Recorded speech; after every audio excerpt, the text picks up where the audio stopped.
Oke, shalom saudaraku. Selamat sore, selamat datang di Ibadah Empower Woman Ministry. Bersama saya, Pendeta Dr. Priscilla Damaris Silitonga, selaku pendiri Empower Woman. Dan setiap hari ya, kita akan ibadah siang dan ibadah sore. Topiknya khusus membahas perempuan-perempuan signifikan di Alkitab. Baik saudara, sebelum kita mendengarkan firman Tuhan, mari kita bersatu di dalam doa. Bapa Surgawi, terima kasih untuk hari ini. Terima kasih semua karena anugerah-Mu, anugerah-Mu yang besar. Kami ada sebagaimana kami ada. Terima kasih Tuhan. Dan saat ini kami mau mendapatkan pengajaran lagi kebenaran akan firman-Mu Tuhan dari perempuan-perempuan signifikan yang dapat kami teladani, terutama siapapun yang mendengar, baik laki-laki ataupun perempuan, kami percaya teladan-teladan tokoh ini akan Kau kumpas Roh Kudus dan Kau mengajari kami. Hambamu berdoa, penuhi hamba dengan karunia hikmat, karunia pengetahuan, pengajaran yang dalam dan tajam, hanya kebenaran firman Allah yang diberitakan otoritas, wibawa, kuasa ilahi memenuhi hamba berbicara. Sembunyikan hamba di balik kuasa salib dan hanya nama Tuhan yang ditinggikan. Dan hamba berdoa, kami membuka pintu hati kami, merendahkan diri di hadirat-Mu. Dan Engkau yang membuka mata hati kami, Tuhan, untuk mengerti apa yang menjadi kehendak-Mu, Roh Kudus. Kau juga jamah Roh Kudus pribadi lepas pribadi setiap orang yang mendengar, baik lewat lip TikTok, YouTube, atau dari media sosial apapun. Dan kapanpun dan dimanapun Engkau bekerja. Engkau yang bekerja pribadi lepas pribadi, yang sakit bahkan disembuhkan, yang berbeban berat mendapat kelegaan dalam Kristus Yesus, yang butuh jalan keluar akan Kau beri hikmat dan tuntunanmu. Sembari firman-Mu ini diberitakan dan kami sehati sepakat, kami mengikat, kami mematahkan, kami menghancurkan kuasa apapun yang mencoba menghalangi pemberitaan firman Allah. Dihancurkan oleh kuasa darah Yesus. Tutup bungkus kami semua, segala perangkat elektronik jaringan Tuhan yang berkati. Tutup bungkus keluarga kami semuanya naungi dengan kuasa darah Kristus. Berfirmanlah Tuhan, kami siap mendengar di dalam nama Tuhan Yesus. Amin, amin, amin. Shalom. Saya menyapa juga yang ada di YouTube. Saudara, by the way, ibadah kita ini selalu direkam di Priscilla Das Channel. Bagi Anda yang mungkin ingin mendengar ulang, Anda bisa lihat rekamannya di channel saya, Priscilla Das Channel. Baik saudara, saat ini saya akan membagikan satu perempuan yang mungkin jarang disinggung. Jadi saudara, semua perempuan di sini akan dibahas tuntas saudara ya. Dan saya sangat-sangat diberkati bahkan ketika mempersiapkan bahan ini saudara ya. Diberkati oleh tokoh yang akan kita bahas ini, saudara. Siapakah dia, saudara? Baik. Eh, saya memberinya judul, saudara, Keramat Tamahan yang Membuka Jalan. Perempuan Sunem, Pemelihara Nabi. Mari kita baca dari 2 Raja-Raja 4 ayat 8 sampai 7. Nanti kita akan, jadi ini pengajaran, lebih ke pengajaran dalam sekali ya, saudara ya. Jadi mungkin bisa 1 jam lebih, saudara ya. Jadi Anda boleh dengar ulang kalau Anda nggak bisa mengikuti secara terus-menerus. Mari kita hargai firman Tuhan, kita sama-sama baca, walaupun nanti semua saya yang baca, saudara Anda bisa baca di rumah atau dimanapun ya, saudara. 2 Raja 4 ayat 8 sampai 37. Ayat 8 sampai 37. Perempuan Sunem dengan anaknya. Baik saudara, mari kita deklarasi lebih dulu. Aku percaya Alkitab adalah firman Allah yang menuntun hidupku menjadi saluran berkat, melangkah dari kemenangan menuju kemenangan dalam Kristus Yesus. Amin. Kenapa saya selalu deklarasi, saudara? Agar kita menghargai firman Allah. Ini bukan sekedar buku. Alkitab ini adalah firman Allah, bukan berisi firman Allah, tapi firman Allah. Artinya ini penuntun. Allah bicara lewat ini, banyak rema di dalamnya. Masing-masing kita akan mendapat rema yang berbeda. Dan dasarnya harus dari dalam keluar. Bukan apa yang dari luar dibawa ke dalam, tapi apa yang dalam Alkitab akan kita bawa keluar. Karena Alkitablah sumber pengetahuan tertinggi. Amin, amin. Aku percaya dalam nama Yesus. Mari kita baca 2 Raja-Raja 4 ayat 8 sampai 37. Saudara mungkin bisa dengarkan saya, ini cukup panjang saudara ya, tapi tidak apa-apa. Ini anggap satu pasal pembacaan. Pada suatu hari Elisa berjalan melewati lewati Sunem. Di sana tinggal seorang perempuan kaya yang mendesak dia untuk makan. Jadi setiap kali lewat. Tapi mungkin saudara, sebelum saya baca ini, saya mau kasih tahu dulu latar belakang dan latar sosial ya. Jadi di sini nanti ayat 8 sampai 37 baru saya bahas. Jadi pertama, Anda harus tahu latar konteks yang kita baca 2 Raja-Raja 4 ayat 8 sampai 37 ini secara sejarah, latar sejarahnya, kitab 2 Raja-Raja ini mencatat kehidupan para nabi.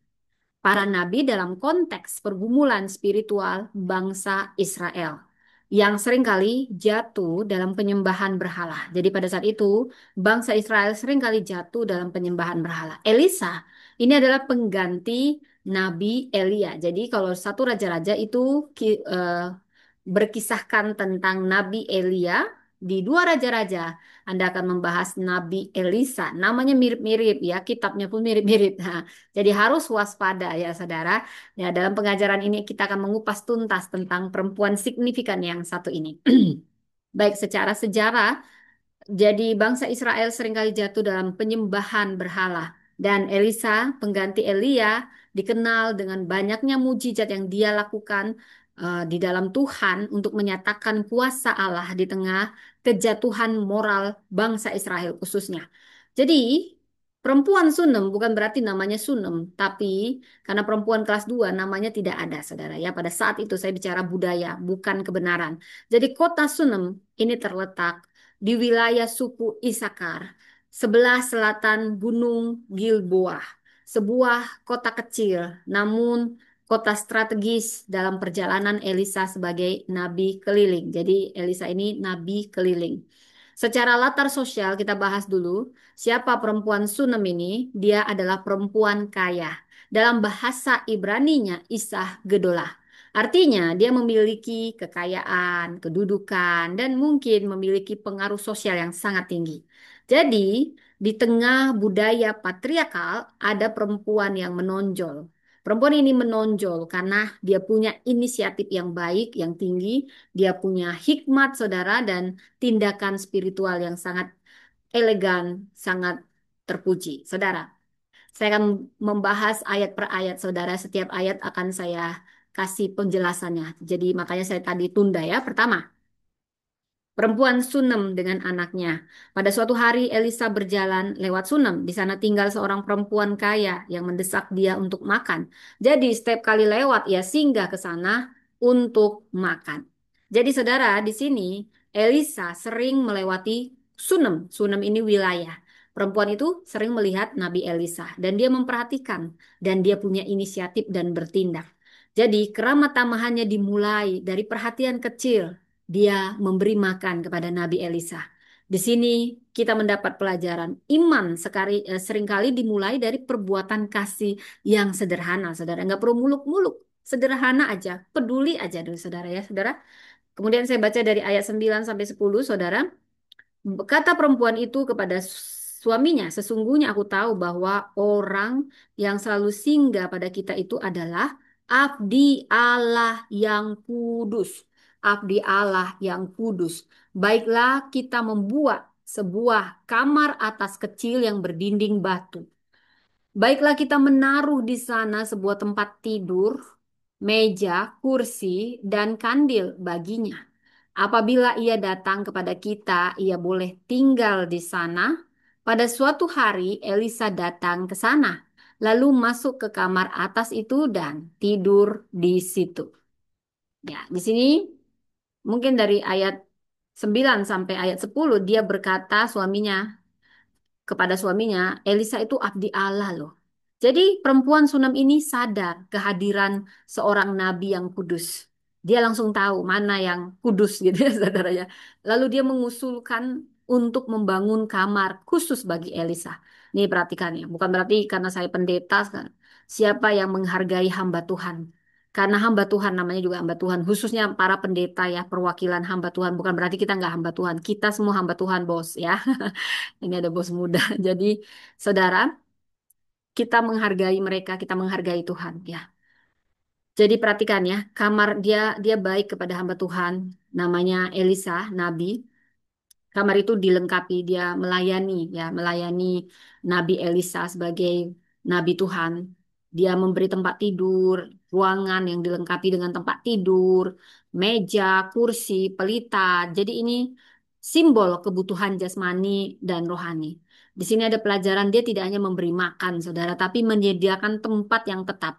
Jadi level pelayanan perempuan ini mulai meningkat ya. Bila kita tadi membaca sampai ayat 13, mungkin saya baca dari ayat 12, kemudian ia berkata kepada Gehazi hambanya, panggillah perempuan Sunam itu. Gehazi pun memanggilnya, lalu perempuan itu berdiri di hadapannya.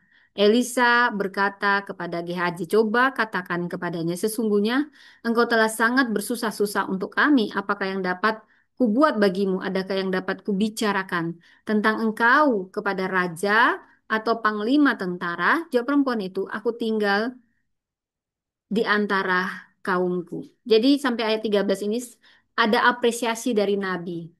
Jadi kita pun harus tahu mengapresiasi tiap orang ya, nggak harus nabi. Apa yang dapat kuperbuat bagimu? Kalau Anda ada yang nolongin Anda yang ada baik sama Anda, jangan cuman ajas manfaat ya. Mau dia siapapun dia, saudara ya. Mau dia di bawah atau di atas, dia pernah baik sama Anda. Coba balas kebaikannya. Punya sikap yang mengapresiasi. Elisa ingin membalas kebaikan perempuan ini.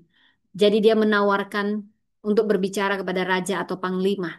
Tapi perempuan ini menolak karena memang perempuan ini perempuan yang hatinya tulus. Ini perempuan ini menunjukkan kerendahan hati dan kepuasan dalam hidupnya. Jadi saudara, orang yang tulus itu memberi tidak menuntut balasan. Dia memberi tanpa agenda. Jadi Anda juga jangan memberi karena ada udang di balik bakwan, saudara ya. Mari kita punya hati yang tulus, motivasi tulus, hati yang tulus seperti merpati. Kita baik bukan karena ingin juga dituntut dibalas gitu ya, saudara ya. Ya, semua sih manusiawi, tapi mau dibalas atau tidak dibalas, Anda harus siap. Anda memberi tanpa ada agenda-agenda tertentu. Dari ayat 14 sampai 17 saya bacakan, saudara. Kemudian Elisa berkata, apakah yang dapat dibuat baginya? Jawab Gehazi, sesungguhnya ia tidak mempunyai anak dan suaminya sudah tua. Kata Elisa, panggillah dia. Ia memanggilnya, lalu perempuan itu berdiri di pintu. Berkatalah Elisa, pada waktu seperti ini juga tahun depan engkau akan mendekap seorang anak laki-laki. Tetapi jawab perempuan itu, janganlah tuanku, ya abdi Allah, janganlah berdusta kepada hambamu ini. Perempuan itu pun mengandung lalu melahirkan seorang anak laki-laki pada waktu seperti itu pada tahun berikutnya sesuai dengan yang dikatakan Elisa kepadanya. Wow, di sini luar biasa dari ayat 14 sampai 17 ada janji tentang kelahiran anak karena diketahui perempuan ini dan suaminya tidak punya anak padahal suaminya udah tua. Jadi pelayannya si Gehazi, pelayan Elisa ini mengungkapkan keadaan perempuan ini yang nggak punya anak dan Elisa pun berdoa menubuatkan kelahiran seorang anak dan mujizat pun terjadi. Saudara, keramat tamahan membuka pintu mujizat. Saya ulang, keramat tamahan kita yang tulus itu akan membuka pintu mujizat bagi kita. Yang baik yang kita tabur itu akan kembali pada kita. Percayalah saudara. Dan ayat 18 sampai 20 saya bacakan. Anak itu menjadi besar. Pada suatu hari ia keluar menemui ayahnya di antara para penuai. Lalu ia berkata kepada ayahnya, aduh kepalaku, kepalaku, kata ayahnya kepada seorang hamba. Bawalah dia kepada ibunya. Lalu anak itu diangkatnya dan dibawanya pulang kepada ibunya. Ia duduk di pangkuan ibunya sampai tengah hari, lalu meninggal. Wow, ini kalau dipikir-pikir ngeri juga saudara ya, langsung meninggal. Jadi dari ayat 18 sampai 20 ini, anak yang dinubuatkan Elisa ini mendadak meninggal. Kepalaku, kepalaku, katanya begitu. Jadi anak ini tumbuh tanpa, tapi dia tumbuh besar tapi meninggal mendadak, saudara. Ini lucu ya. Ini seperti tragedi setelah mendapat berkat. Jadi di sini kadang kita harus siap. Dalam keadaan apapun harus siap. Iman kita diuji. Bahkan saat mujizat telah terjadi. Kadang ada yang namanya iman diuji. Bila kita baca dari ayat 21 sampai 30, saya bacakan saudara. Perempuan itu naik ke kamar atas dan membaringkannya di atas tempat tidur abdi Allah itu. Kemudian ia menutup pintu di belakangnya dan memanggil suaminya. Dan pergi, ia memanggil suaminya dan berkata, kirimlah kepadaku salah seorang hamba dan seekor keledai betina, supaya aku bisa pergi dengan segera kepada abdi Allah itu lalu pulang. Kata suaminya, mengapa engkau hendak pergi kepadanya pada hari ini, padahal sekarang bukan bulan baru atau hari Sabat, jawab perempuan itu. Tenang saja. Ia memelai keledai itu dan berkata kepada hambanya, tuntunlah dan majulah, jangan memperlambat perjalananku, kecuali kalau kukatakan kepadamu. Demikianlah perempuan itu pergi menemui abdi Allah di Gunung Karmel. Ketika melihat dia dari jauh, abdi Allah berkata kepada Gehazi hambanya, lihat itu dia perempuan Sunem. Sekarang larilah menemuinya dan katakanlah kepadanya, apakah engkau baik-baik saja? Apakah suamimu baik-baik saja? Apakah anak itu baik-baik saja? Jawab perempuan itu, semuanya baik-baik saja. Sesampainya ia ke gunung itu, ia memegang erat-erat kaki abdi Allah itu. Gehazi mendekat hendak menyisikan dia, tetapi abdi Allah itu berkata, biarkanlah dia karena hatinya pedih. Tuhan menyembunyikan hal ini dariku dan tidak memberitahukannya kepadaku. Lalu berkatalah perempuan itu, apakah aku minta seorang anak laki-laki dari tuanku? Bukankah telah kukatakan jangan memperdayai aku? Jadi perempuan ini dari tadi diem. Dari tadi dia diam. Dia menahan. Saudara, saya suka gaya perempuan ini. Saya mau belajar seperti ini. Kalau saya mungkin yang datang itu saudara ya, ah dia mati, anakku mati pasti gitu. Tapi dia menahan waktu ditanya, baikkah kabarmu baik? Semua dibilangnya baik, saudara. Padahal anaknya udah meninggal, saudara ya. Tapi dia tenang datang. Di sini ada yang luar biasa ketika saya melihat. Tapi akhirnya dia lulu juga tidak bisa menyembunyikan rasa pedihnya. Dia bilang, aku kan nggak pernah minta yang muluk-muluk. Jangan beri aku harapan palsu.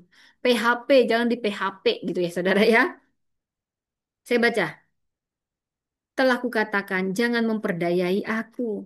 Kata Elisa kepada Gehazi, ikatlah pinggangmu, bawa tongkatku di tanganmu dan pergilah. Jika engkau bertemu dengan seseorang, janganlah memberi salam kepadanya. Dan jika seseorang memberi salam kepadamu, jangan membalasnya. Taruhlah tongkatku di atas anak itu. Tetapi ibu anak itu berkata, demi Tuhan yang hidup dan demi hidupmu sendiri, aku tidak akan meninggalkan engkau. Lalu Elisa pun bangun dan berjalan mengikuti perempuan itu. Saudara, di sini ada yang memilukan walaupun anaknya sudah meninggal, dia nahan-nahan. Ini perjalanan iman sang ibu. Kalau saya juga seorang ibu. Waktu anak saya demam aja saya sudah hepot bahasa Bataknya. Heboh kali. Gitu ya saudara, nggak bisa tenang.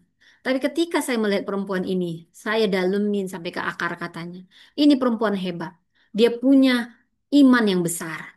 Saya menyebutnya perjalanan iman seorang ibu. Bukan engkau yang kuingini, melainkan abdi Allah itu. Itu kata-kata yang sangat membekas di abdi Allah. Bukan engkau, demi Tuhanku aku tidak akan meninggalkan engkau. Lalu Elisa pun bangun dan berjalan mengikuti perempuan itu. Ia naik ke kamar Nabi, meletakkan anak di ranjang Elisa, dan segera mencari Nabi. Tidak berkata apa-apa kepada suami atau Gehazi, saudara. Dia fokus hanya pada Elisa. Jadi di sini ada makna yang dalam. Ia tidak panik, tapi dia menaruh harapan pada Tuhan lewat Nabi. Saudara, dia punya iman yang besar. Dia datang, dia tenang, walau anaknya sudah meninggal. Ini memberi kita makna spiritual. Jangan panik, tetap taruh harapan pada Tuhan. Saudara, bila saya membaca dari ayat 31 sampai 37, Gehazi telah berjalan mendahului mereka dan telah menaruh tongkat di atas anak itu, tetapi tidak ada suara dan tidak ada tanda hidup. Lalu ia kembali menemui Elisa dan memberitahukan kepadanya, anak itu tidak bangun sampai ketika Elisa sampai ke rumah itu, ternyata anak itu sudah meninggal. Wow, dia sudah meninggal, saudara ya. Ternyata anak itu sudah meninggal. Ia masuk dan menutup pintu sehingga ia sendiri bersama dengan anak itu dan menempatkannya. Kemudian anak itu tidak bangun. Ketika Elisa sampai ke rumahnya, ternyata anak itu sudah meninggal dan terbaring di atas tempat tidurnya. Ia masuk dan menutup pintu sehingga ia sendiri bersama anak itu. Lalu ia berdoa kepada Tuhan. Kemudian ia berbaring di atas anak itu dan menempatkan mulutnya di atas mulut anak itu, matanya di atas mata anak itu, dan telapak tangannya di atas telapak tangan anak itu.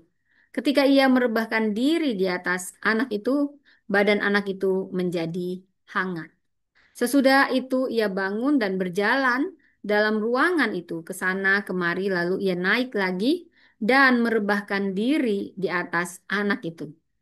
Anak itu bersin 7 kali dan membuka matanya. Kemudian Elisa memanggil Gehazi dan berkata, "Panggillah perempuan Sunem itu." Dia pun memanggilnya. Setelah perempuan itu datang kepadanya, Elisa berkata, "Angkatlah anakmu ini." Perempuan itu masuk, menjatuhkan diri di depan kaki Elisa dan sujud menyembah dengan mukanya sampai ke tanah. Lalu ia mengangkat anaknya dan keluar. Demikianlah firman Tuhan dari ayat 31 sampai 37. Di sini terjadi pemulihan oleh kuasa Allah. Saudara, anak itu bersin 7 kali. Lalu dia membuka matanya. Dia akhirnya bangkit setelah mati setelah Elisa berdoa. Dia menelungkupkan dirinya, lalu anak itu hidup kembali. Ada makna yang dalam bahwasanya kuasa kebangkitan bekerja karena ada kasih, kasih yang sangat besar. Doa, doa orang benar besar kuasanya dan tentu didasari iman, saudara. Iman. Ya ada Julpi Rahmat hadir Ibu Dara Yesus. Yes, selamat hadir ya saudara.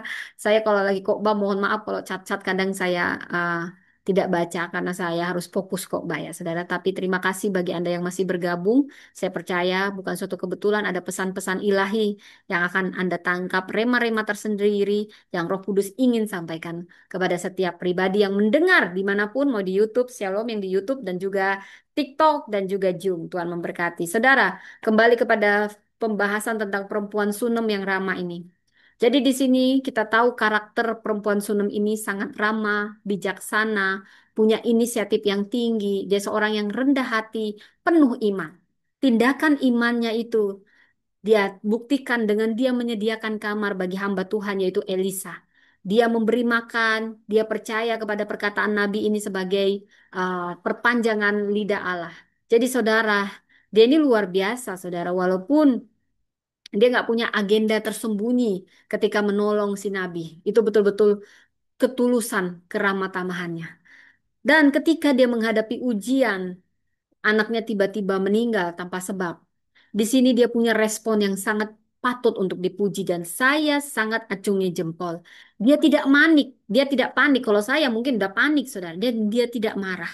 Dia tenang dalam hadirat Tuhan dan tetap berharap pada Tuhan. Dia tahu dia harus kemana. Dia pergi kepada Tuhan, kepada nabinya, saudara. Dan di akhir cerita, Tuhan memulihkan, Tuhan membangkitkan yang mati. Bahkan yang mati bisa bangkit, saudara dan mukjizat itu nyata. Saudara, di sini ada kisah yang sangat menyentuh, saudara, di mana keramat tamahan. Jadi ada makna yang dalam yang kita pelajari ada 4. Keramat tamahan itu akan menjadi saluran berkat bagi kita. Yang kita tabur pasti kembali pada kita. Jadi kalau dalam perjanjian lama dan juga perjanjian baru, keramat tamahan selalu dikaitkan dengan kehadiran Allah. Ibrani 13:2. Jadi saudara, siapapun yang datang saudara, ramah tamalah. Anda tidak tahu kalau Anda sedang menjamu para malaikat. Perempuan Sunem ini jadi contoh bahwa membuka rumah kita bagi orang benar akan membuka jalan bagi kehadiran Allah dan mujizatnya. Wow. Yang kedua kita belajar, iman itu tidak bersyarat. Iman itu tidak bersyarat. Iman yang tidak bersyarat. Dia memberi tanpa pamrih. Dia tulus, motivasinya benar, dan dia tidak menuntut balasan, bahkan tidak minta anak, tapi Tuhanlah yang memberi dia anak. Dan di sini kita belajar tentang keberanian rohani di tengah kesedihan. Dan awalnya mungkin dia berpikir dia di PHP Tuhan saat anak yang diberi itu mati. Tapi dia tetap lagi memilih respon yang benar, memilih jalan iman, tidak histeris, tapi dia bertindak dalam kepercayaan. Imannya aktif, bukan pasif, saudara. Dari sini kita belajar tentang iman yang tidak bersyarat dan keberanian rohani di tengah kesedihan, di tengah kesulitan, di tengah yang kondisinya tidak enak. Dan yang keempat, ini adalah simbol gereja yang menyediakan tempat bagi hadirat Allah. Kamar kecil itu bisa kita maknai. Kamar yang diberi untuk Elisa, disediakan perempuan Sunem ini lengkap isinya. Itu bisa kita maknai dengan simbol tempat intim kita bersama Tuhan. Gereja dan pribadi Kristen yang menyediakan ruang bagi Tuhan akan mengalami pemulihan. Adakah kau beri ruang bagi Tuhan? Jadi bagaimana kita menanggapi ini? Pelayanan sederhana itu bisa berdampak besar, saudara.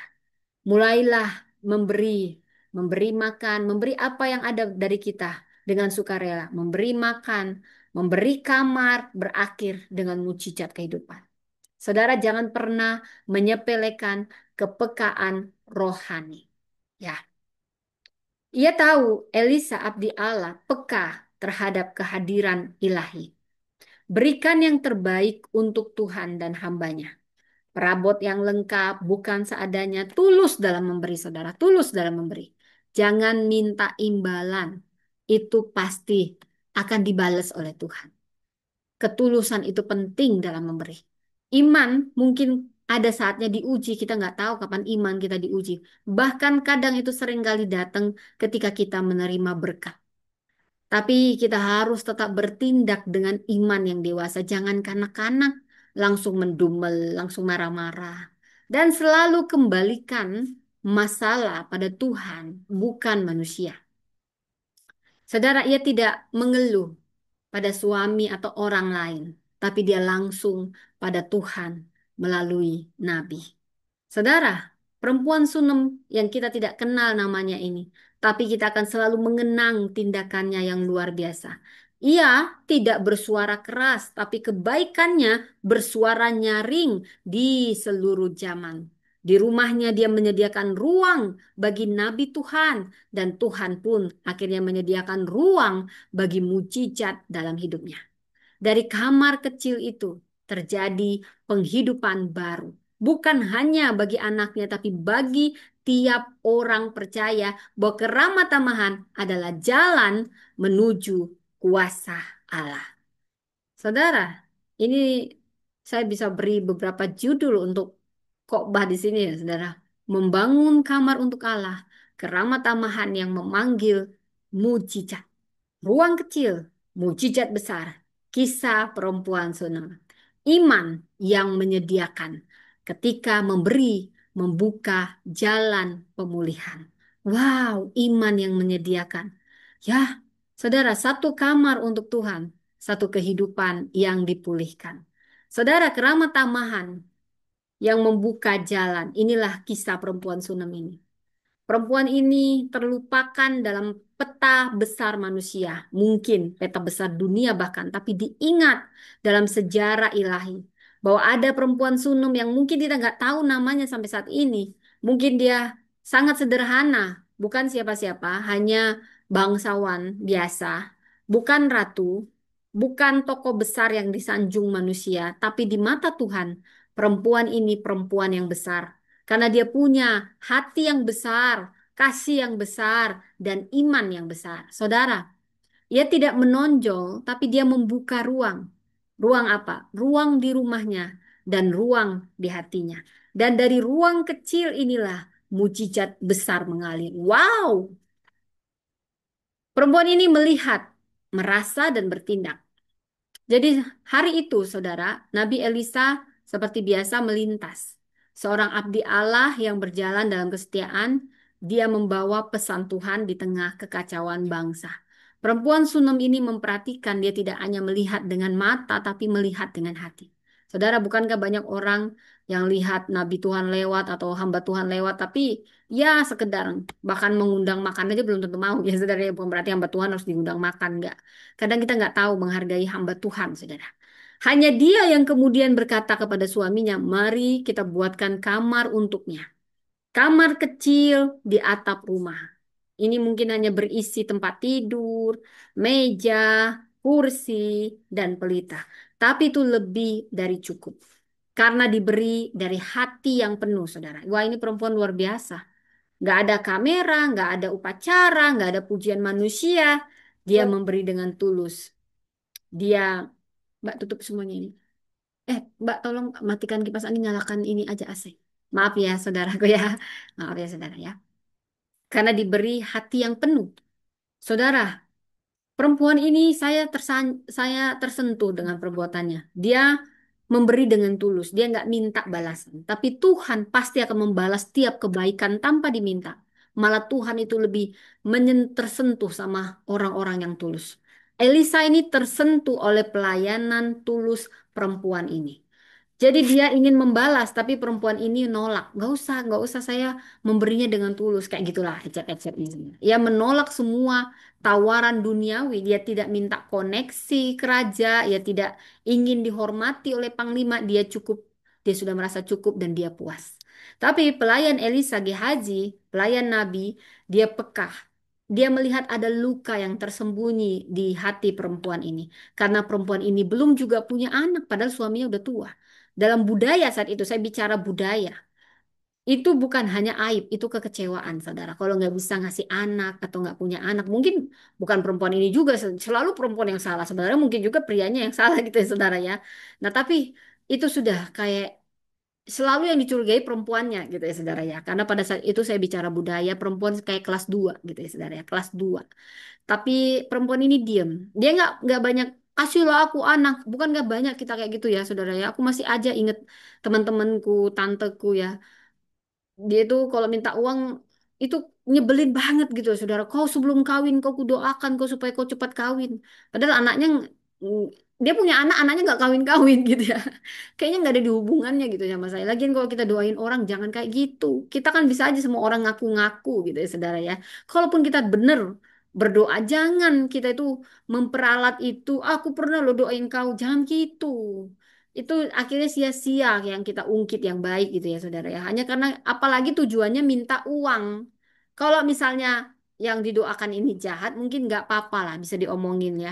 Tapi ini tujuannya untuk minta uang itu dosa loh saudara. Saya udah males banget lihat orang-orang kayak gini ya saudara ya. Tapi kita belajar dari perempuan Sunem ini. Dia tulus sampai Elisa ini yang cari tahu karena baik banget dia jamu. Karena perempuan ini tahu ini hamba Tuhan gitu ya saudara ya. Dia rasa hormatnya ditunjukkan pada Tuhan salah satunya dengan menghormati hamba Tuhan saudara. Jadi, Elisa ketika tahu dari Gehazi tentang keberadaan perempuan ini, maka dia pun menubuatkan tahun depan engkau akan menggendong seorang anak. Itu kata Elisa, saudara. Dan begitulah, saudara. Dari kamar yang kecil itu, akhirnya ada kehidupan baru dimulai. Tuhan memberi perempuan ini hadiah yang tidak dia minta, tapi dia rindukan. Itu menjadi luka yang dia sembunyikan. Oh, ini punya hati yang besar, iman yang besar, saudara. Ketulusannya Tuhan menyentuh hati Tuhan. Dan mujizat pun lahir dari keramat tamahan perempuan ini, saudara.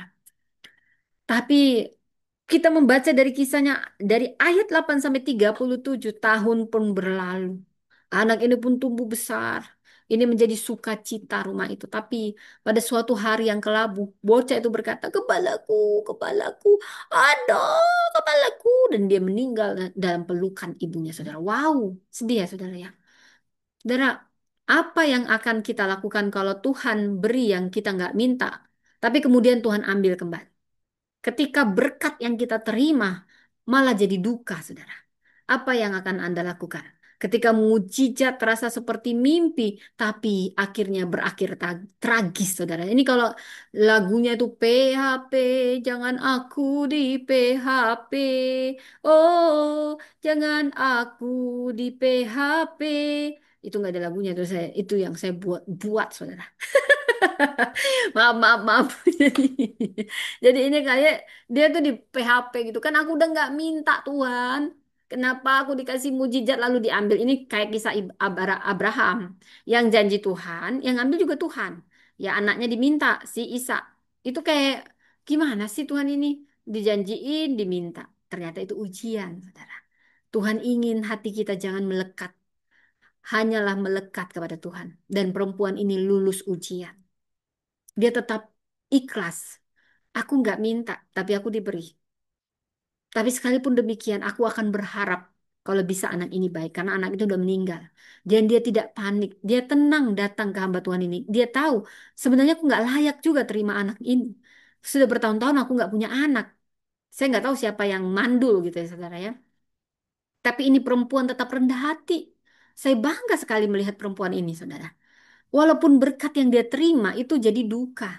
Ya, kayak mana ya? Kita dikasih awalnya seperti mujizat, terasa seperti mimpi, lalu akhirnya tragis, saudara. Perempuan Sunem ini tidak menangis histeris. Dia tidak menyalahkan Tuhan. Dia tidak menyalahkan Nabi. Dia menempatkan anak itu di kamar Nabi. Lalu dia berangkat menjemput Elisa. Saudara, dia berkata, aku tidak akan pergi tanpamu. Ia tahu kemana harus kembali kepada Tuhan melalui nabinya. Saudara, di sini kita belajar iman yang tenang tapi teguh. Iman yang tenang tapi teguh. Ia bukan perempuan yang lantang berseru, saudara. Tapi imannya berbicara lebih keras daripada kata-kata. Dia bisa saja mengabaikan GHJ yang nggak mau pengganti. Ya, dia ingin hadirat yang asli bisa. Waktu disuruh GHJ pergi ya, pergi sama perempuan Sunam ini. Si Elisanya bukan dia yang nemenin langsung ya. Bisa aja si Elisanya, si perempuan ini. Aduh, gimana sih saya itu jangan digituin dong. Saya mau Nabi Elisa gitu ya, saudara. Bisa aja kan? Tapi dia dengan rendah hati ketika dia tahu dia nggak mengabaikan Haji walau hanya asistennya, tapi dia punya rasa hormat, dia tetap em, eh, dia dia dia tetap ingin yang asli, saudara.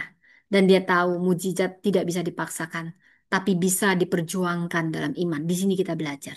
Dia nggak memaksa mujizat itu pada Elisa. Tapi dia sangat elegan dan dia sangat bijak dan berhikmat. Dia tahu akan kuperjuangkan dengan rendah hati. Ini menyentuh hati saya. Dia rendah hati meminta, tapi di situ ada kegigihan iman. Iman yang percaya Tuhan, aku tetap sampai titik mana aku bisa berjuang untuk anak ini oleh kemurahan-Mu. Berikanlah. Tapi dia tidak memaksa. Itu yang menyentuh hati Tuhan. Dan akhirnya Elisa datang.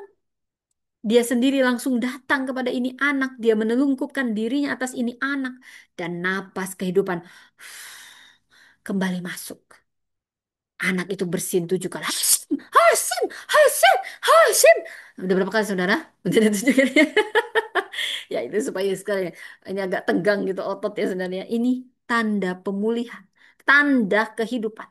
Dan kamar kecil itu. Di situ bukan hanya mujizat terjadi. Kematian pun dikalahkan. Hidup dikembalikan. Saudara, ruang kecil ini bicara tentang iman besar. Perempuan Sunem ini mengajarkan kita banyak hal. Keramat tamahan itu bukan sekedar menjamu, saudara. Bukan basa-basi ramah tamahnya.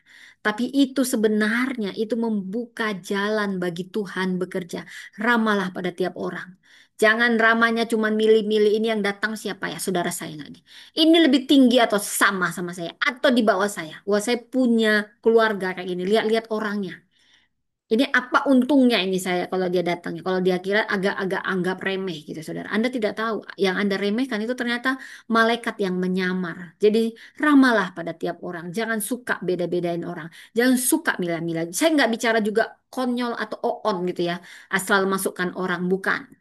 Tapi tulus itu bukan berarti kita itu nggak bisa ramah ramah yang benar gitu ya, saudara ya. Kalau kita juga berdoa minta hikmat, Tuhan pasti tuntun. Ya, itu kelihatan tuh orangnya. Jadi kita itu kalau jamu orang, ya, itu membuka jalan bagi Tuhan bekerja.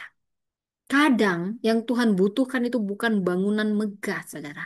Bukan juga status tinggi, saudara. Bukan pengaruh besar, saudara. Tapi hati yang rela menyediakan ruang. Saya bicara ruang di sini bukan sekedar ruang. Ruang untuk hadirat Tuhan, ruang untuk para hambanya Tuhan, ruang untuk mujizat yang tidak akan kita duga, saudara. Untuk siapapun Anda, khususnya para perempuan. Mungkin kau tidak punya banyak, saudara. Saya tidak bicara harus ngasih banyak ya. Tapi apa yang bisa kau buka ruang dalam waktumu, kasih waktumu. Dalam rumahmu, kasih apa yang bisa kau beri, saudara. Dalam hatimu, terutama dimulai dari apa yang ada. Engkau bisa menyediakan meja doa bagi keluarga, bagi anak-anak. Kita bisa jadi pelita bagi sesama kita. Kita bisa menjadi tempat istirahat bagi mereka yang letih dalam pelayanan. Mungkin kau lihat dia letih, kau bisa kasih sesuatu. Mungkin kau nggak bisa berkhotbah, kau kasihlah sama pengkhotbah itu nggak harus uang, saudara. Kau kasihlah dia makan. Kalau kau lihat dia nggak makan, dia baik, nggak mau ngasih amplop, nggak mau dikasih amplop, paling tidak kau kasih makanan. Jangan pula kau aji mumpung gitu ya, saudara. Ini nggak yang seperti itu ya, saudara ya. Jadi dan dari ruang kecil kita bisa mengalirkan kehidupan yang baru, ya, saudara. Bukan hanya untuk kita, tapi untuk generasi sesudah kita, saudara. Karena perempuan yang memberdayakan siapapun Anda, mau laki-laki atau mau perempuan, kalau Anda tipe orang yang memberdayakan dengan positif tiap orang, dengan Anda memberi ruang pada tiap orang yang Anda tahu perlu diberi ruang. Seperti perempuan Sunem ini, dia menyediakan tempat bagi hadirat Tuhan untuk bisa turun dan berkarya. Tuhan akan mengembalikannya berkali lipat, saudara. Firman Tuhan dalam Ibrani 13 ayat 2. Jangan kamu lupa memberi tumpangan kepada orang. Sebab dengan berbuat demikian, beberapa orang dengan tidak diketahuinya telah menjamu malaikat-malaikat. Wow, luar biasa. Saudara, perempuan ini tidak minta mujizat, tapi dia menyediakan ruang. Dan dari ruang itulah Tuhan menghembuskan kehidupan. Saudara, ada 7 teladan yang akan kita pelajari dari perempuan Sunem ini. Keramat tamahannya yang membuka jalan bagi mujizat. Perempuan besar, bukan karena namanya ditulis, saudara, tapi karena hatinya tersedia bagi kehendak Tuhan. Apa saja 7 teladan yang bisa kita pelajari pertama? Pertama, saudara, kepekaan. Kepekaan rohani. Mari kita punya kepekaan rohani. Dikatakan di Raja-Raja 2 Raja-Raja 4 ayat 9 khususnya. Aku tahu bahwa orang yang selalu datang kepada kita itu abdi Allah yang kudus. Jadi perempuan ini tanpa si Elisa memperkenalkan diri. Elisanya ini hamba Tuhan yang rendah hati. Dia nggak perlu bilang, hei aku hamba Tuhan ya. Aku hamba Tuhan, baik-baik kamu ya sama aku ya. Nggak perlu. Dengan ketulusannya orang udah bisa menilai mana yang beneran hamba Tuhan sama hamba setan. Bukan maksud saya, ada juga hamba Tuhan. Dia kayak memperalat posisinya sebagai hamba Tuhan untuk dihormati, saudara. Ya, kita nggak perlu tahu dari sikap kita, orang langsung tahu kita hamba Tuhan, saudara. Ya, aku tahu bahwa orang yang selalu datang kepada kita ini adalah abdi Allah yang kudus. 2 Raja-Raja 4 ayat 9. Jadi perempuan Sunem ini memiliki kepekaan untuk mengenali kehadiran utusan Allah di tengah rutinitas hidupnya. Saudara, kita harus punya kepekaan rohani. Perempuan ini tidak hanya bisa melihat Elisa sebagai manusia biasa, tapi dia bisa menangkap dimensi ilahi dalam diri Elisa. Ini berarti dia punya kepekaan rohani yang tinggi. Ini berarti dia memiliki hati yang selaras dengan roh. So, bagaimana dengan kita, terutama para kaum perempuan? Kita diajak untuk punya kepekaan terhadap hadirat Allah dalam kehidupan kita sehari-hari, dalam percakapan kita, dalam penderitaan orang lain, peduli saudara, dalam pelayanan sederhana, mengenali kehendak Tuhan itu dimulai dari hati yang terbuka dan peka. Yang kedua, kita belajar teladan keramat tamahan yang tanpa pamrih. Dari perempuan ini selain dia peka rohani, dia ramah. Ramahnya tanpa pamrih. Banyak orang sekarang saudara ramah sama saya. Buntut-buntutnya MLM. Banyak orang saudara sekarang yang ramah-ramah ramah ya, ramah-ramah. Buntut-buntutnya asuransi. Malas banget gitu ya saudara ya. Oh, saya bukannya gitu ya saudara. Banyak juga ada juga hamba Tuhan yang saya dengar, yang saya kenal saudara ya. Saya ramah sama dia, dia nggak pernah ramah sama saya. Dia kayak merasa dia hamba Tuhan. Memang kamu harus ramah sama saya, gitu. Dia mau power abuse gitu, ya, saudara. Tapi nggak apa-apa, hamba Tuhan nggak gini nggak kemana-mana kok, saudara ya. Nah, saya minum dulu, saudara, biar agak hangat tenggorokan. Hmm. Jadi dari 2 Raja-Raja 4 ayat 8, perempuan ini membujuk si Elisa makan roti. Dia tanpa pamrih. Memang tulus, sangat tulus, saudara. Dan setiap kali lewat, dia singgah untuk makan roti. Saudara, keramat tamahan dalam Alkitab itu bukan sekedar sosialitas. Tapi ini tindakan spiritual yang membuka pintu bagi kehadiran Tuhan. Tahukah Anda, ketika siapapun yang Anda beri makan, terutama nabi seperti perempuan ini, dia memberi makan Nabi Elisa. Anda sedang melakukan perpanjangan dan penyambutan terhadap Tuhan sendiri. Seperti yang dikatakan di Matius 10 ayat 40 sampai 42, saudara ya. Mungkin saya bacakan Matius 10 ya, saudara, supaya Anda tahu kalau Anda itu bukan berarti hamba Tuhan gila harus dihormati, bukan. Siapapun harus, bukan hanya hamba Tuhan, setiap orang ya kita ramah. Kecuali ada orang yang suka aja manfaat, Anda juga harus bijak ya. Tapi saya mau katakan ya tentang perempuan ini juga tertulis apa yang dia lakukan ini seperti di Matius 10 ya, Matius 10 ayat 40 sampai 42. Ya, saya bacakan 40 ya. Siapa saja yang menyambut kamu, ia menyambut aku. Dan siapa yang menyambut aku, ia menyambut dia yang mengutus aku. Siapa yang menyambut seorang nabi sebagai nabi, ia akan menerima upah nabi. Jadi Anda, ini bukan omongan saya, ya. Anda tahu menghargai hamba Tuhan sebagai sebagai hamba Tuhan, Anda akan menerima upah hamba Tuhan. Saya mau katakan nabi itu seperti perwakilan Tuhan, hamba Tuhan.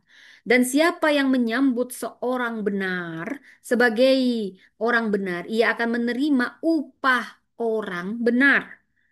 Siapa yang memberi air sejuk secangkir saja pun kepada salah seorang yang kecil ini, karena ia muridku, sesungguhnya aku berkata kepadamu, ia tidak akan kehilangan upahnya. Saudara, bukan saya yang berkatakan, ini perfirman yang berkata. Anda mau sama siapapun, jangan berbuat baik karena ada niat yang lain. Karena ada udang di balik bakwan. Kita harus tulus. Tapi saya mau katakan, pada siapapun Anda tabur kebaikan itu akan balik pada Anda. Terutama Anda tahu menghargai hamba Tuhan. Ini nabi ya. Maka Anda mendapat upah hamba Tuhan. Itu sama dengan siapa yang menyambut seorang nabi sebagai nabi, ia menerima upah nabi. Yang menyambut orang benar sebagai orang benar, dia menerima upah orang benar. Dan siapa yang menyambut kamu ya, ayat 40. Dia menyambut aku.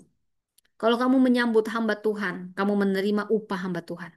Kamu tahu menghargai hamba Tuhan. Kamu pasti akan mendapat balasannya dari Tuhan. Karena hamba Tuhan adalah perwakilan Tuhan. Saya nggak bicara hamba Tuhan sebenarnya kita semua. Tapi memang ada beberapa yang diberi posisi untuk itu, saudara. Khusus untuk itu. Yaitu seperti pendeta ya. Maksudnya hargai mereka. Hargai mereka. Anda mau pendetanya juga nyebelin gitu. Hargai mereka. Bagaimana kamu bisa menghargai Tuhan yang tidak kamu lihat kalau hamba Tuhan aja kamu nggak tahu cara menghargainya. Ya, mau ya bukan berarti saya bilang gila-gila hamba Tuhan. Ini maksudnya setiap orang harus dihargai. Tapi bagaimana kamu menyambut seseorang? Kamu menerima upah orang itu. Misalnya begini. Kamu menyambut seorang nabi sebagai nabi, kamu menerima upah nabi itu di ayat 41. Jadi kamu menerima setiap orang. Kamu menerima upahnya gitu ya saudara. Sesuai. Kamu nggak akan pernah kehilangan upah. Oleh karena itu, mau orangnya apapun, mau hamba Tuhannya bagaimanapun ya saudara, itu urusan dia. Nggak usah hakimi, nggak usah bedain ya. Ramahlah pada setiap orang.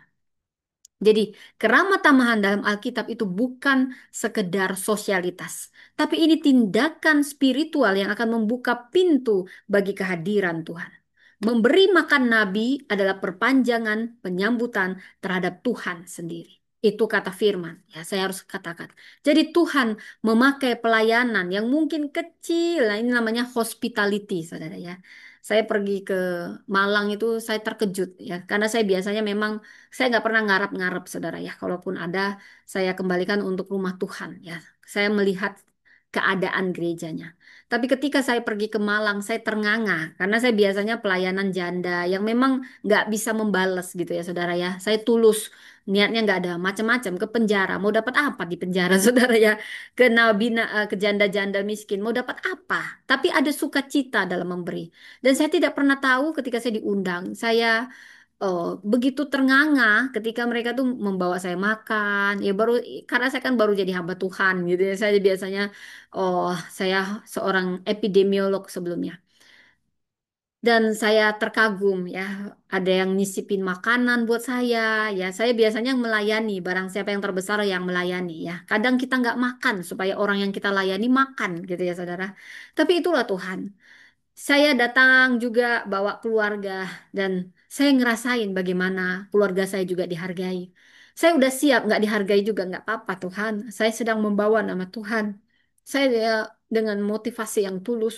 Saya biasa melayani para janda, orang-orang yang di penjara. Bukan saya yang dapat, malah saya yang harus mengeluarkan, saudara. Tapi ada sukacita, nggak pernah balasan dari Tuhan itu ada. Tapi suatu ketika saya pergi ke rumah Tuhan yang saya diundang dan saya begitu bersyukur saudara ya karena biasa saya ke pelayanan para janda orang-orang di penjara kita yang melayani sampai ke makanannya saudara tapi Tuhan ketika saya melihat orang-orang yang bertugas di hospitality ini bergantian antar jemput saya wah saya sampai bilang Tuhan terima kasih saya bisa merasakan ini terima kasih saya nggak pernah duga ya eh ini juga mengajarkan saya, tapi saya tetap harus tulus dimanapun saya melayani. Jadi percayalah, saya berdoa orang-orang yang hospitality pada saya, mereka diberkati. Karena mereka menyambut hamba Tuhan dengan baik, mereka pasti mendapatkan upahnya dengan baik. Saudara, mungkin pelayanan Anda tampak kecil, tapi itu akan membuka jalan mujizat. Saudara, kita dapat melayani Tuhan dengan apapun, dengan keramat tamahan kita. Kita beri waktu, kita beri tempat, kita beri perhatian, bahkan telinga bagi sesama itu udah keramat tamahan itu sudah melayani Tuhan dengan yang baik. Anda pasti tidak akan pernah kehilangan upah Anda, tapi lakukan dengan tulus, motivasi tulus. Ada di surga mencatat, ada waktunya Anda akan menikmati itu. Menikmati datanglah kerajaanmu di bumi seperti di surga. Di bumi ini juga kita menikmati kok, bukan berarti salib di muka, dunia di belakang. Salib di muka, dunia di belakang. Ku tak gentar, aku tidak pantas enak-enak. Nggak boleh karena aku adalah hamba Tuhan. Salib di muka, nggak juga saudara, nggak juga. Itu bukan kata saya, bukan berarti saya ada teologi kemakmuran, bukan saudara ya. Nggak ada Injil kemakmuran, nggak ada Injil kesulitan, nggak ada. Yang ada itu Injil kebenaran firman Allah. Jadi yang dikupas di sini firman Allah. Jadi jangan bawa dari luar, tapi dari dalam keluar. Ada tabur tuai. Di dunia ini juga Anda harus bisa menikmati berkat Tuhan. Ya, cukup kasih karunia Tuhan, cukup. Bukan berarti kita susah-susah lagi kita terus. Susah-susah kita tidak pantas. Bahagia tidak pantas. Siapa bilang? Tidak. Bukan berarti Injil kemakmuran. Bukan, saudara. Tapi kan berilah kami makanan kami pada hari ini yang secukupnya. Saudara, Tuhan itu adil. Anda tidak dapat balasan. Anda tidak pernah minta. Tuhan akan beri. Bahkan yang dia beri. Tidak pernah Anda duga apa yang tak pernah dilihat oleh mata, didengar oleh telinga. Mungkin bukan di tempat engkau menabur, tapi pasti kau akan menuainya. Mungkin bukan engkau, mungkin anak-anak. Tetaplah seperti perempuan Sunem ini. Dan mari kita belajar lagi teladan yang ketiga, inisiatif. Inisiatif rohani yang bijaksana. Kita itu harus bijak, bijaksana. Seperti yang dikatakan perempuan ini, 2 Raja-Raja 4 ayat 10, saudara. Baiklah kita membuat sebuah kamar atas kecil yang temboknya dari batu. Perempuan ini nggak hanya membuat menyambut Elisa, saudara, dengan makanan, saudara. Tapi dia meningkatkan level pelayanannya. Dia menyediakan ruang permanen. Ini mencerminkan inisiatif rohani yang tumbuh, saudara. Dari relasi. Bukan sekedar rutinitas. Saudara, saat ini kita semua diundang untuk tidak puas dengan pelayanan yang biasa, tetapi beranilah merancang sesuatu yang kekal, saudara. Ruang doa di rumah, mentoring iman, atau ruang pertumbuhan bagi orang lain. Pelayanan sejati selalu hadir dari inisiatif kasih. Jadi, ada tadi tiga apa saja sebelum saya kasih teladan yang keempat. Yang pertama tadi, teladan kepekaan rohani. Pekalah, kemudian ramah tamah tanpa pamrih. Ramahlah, saudara. Kemudian teladan inisiatif rohani yang bijaksana. Kemudian teladan kerendahan hati dan kepuasan hati. Saudara, aku ini tinggal di tengah-tengah kaumku. Itu kata perempuan ini di ayat yang ke-13. Ada makna teologis di sini saat Elisa ingin membalas kebaikannya. Walaupun dia tidak minta apa-apa. Dia tidak tergiur. Oh, ini kesempatan. Ajas manfaat. Banyak orang seperti ini. Oh, ini nih bisa dimanfaatin. Lebih manfaatin lagi. Manfaatin lagi. Udah baik dia. Ayo terus manfaatin lagi. Yang begini nggak punya otak kadang. Jangan begitu ya. Jangan aji mumpung ya. Jangan. Harus ada ketulusan. Saya punya teman kayak gini saudara ya. Kita itu dia itu numpang di rumah kita. Kita tuh mau kasih dia bawa bekal. Mama saya itu udah tua renta. Dia makan kita yang sediain. Padahal dia muda. Dia teman SMA saya, saudaranya. Ya kalau dia dengar nggak apa-apa juga. Biar dia bertobat. Karena dia juga hamba Tuhan gitu ya. Bukan bukan juga begitu maksud saya menjelekkan. Bukannya, saudara. Tapi ini keterlaluan. Ini mama saya baik. Dia itu kelihatan orangnya ini nggak pernah baik. Dia itu sebenarnya mau jualan sama kami. Udah mau jualan, udahlah kita lupakan. Kamu datang-datang ke rumah jualan lah, jualan inilah, jualan itu. Kita sebel. Padahal kita itu mau bernostalgia, berbicara tentang masa SMA. Asik dia bisnis, bisnis, bisnis gitu ya saudara ya. Kita udah kasih tumpangan gitu ya saudara ya. Kadang beginilah orang dia ramah dikit aja udah di ini udah dikasih tumpangan berdua lagi ya kan. Udah gitu kita kasih bekal, nanti kalian ini ya bawa bekal ya. Bangunnya kesiangan saudara. Padahal dia yang mau berangkat gitu ya. Kita yang bangunin gitu ya. Kita yang sediain sarapan. Mama saya cuciin piring dia, cuci piring aja pun dia nggak mau saudara. Saya pikir ini perempuan apa ini? Tapi saya tahan gitu ya karena dia tamu gitu ya. Karena mama saya yang ambil, harusnya kan dia nggak usah bu, biar saya yang cuci gitu ya. Dia diem. Udah dibuat belum bekal saya? Malah ngomongnya gitu sudah. Aduh. Mau saya jitak ini sekalian ya.